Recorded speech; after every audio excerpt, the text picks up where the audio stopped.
Kajing pule naka kitab Genesis. Hakito kisngi u Abram ulagam ngon hadok hindaw bat ublay ulaong hau. Hakmi kajutang jonga kadon bat pin salong ukpa jong belen ba akipat benriu.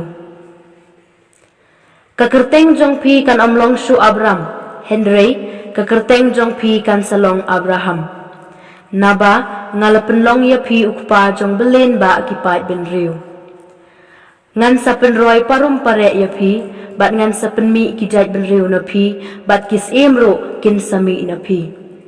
Ngan penskem ya kajutang jonga hapreng jonga, bat kikon kiksiu jong pi pateng la pateng. Kajutang kabane junom, bat ngan long ublay jong pi, bat jong kikon kiksiu jong pi kibahaden jong pi. Dengan ayah pi bana kikon kiksiu jong pi, haden jong pi, ya kari kebapisyong basa kari kanan barok kawai.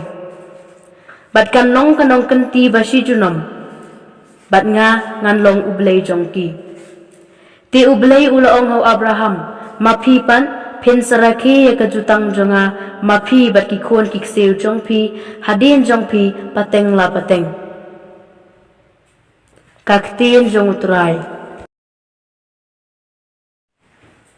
Kajin pule naga-gospel katkum uyo anis. Hakatagapor ujisu ulaong hakiju. Shisha nga ang hapi.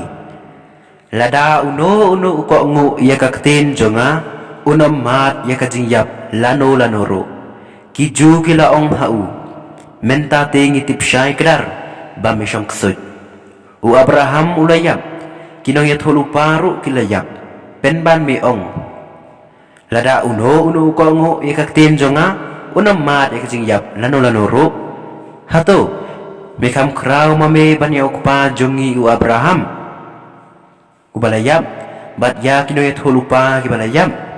Mekam bamedai u ujisu ula jubab.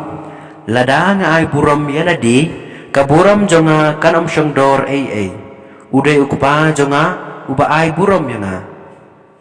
Utaya uba pikam bauday ublay jong pi. Henry pimsyam ito yau. Ngati nga ito yau. Lada nga laong ngam ito yau. Ngan jin nalong ubasyukor kumapi. Henry nga ito yau.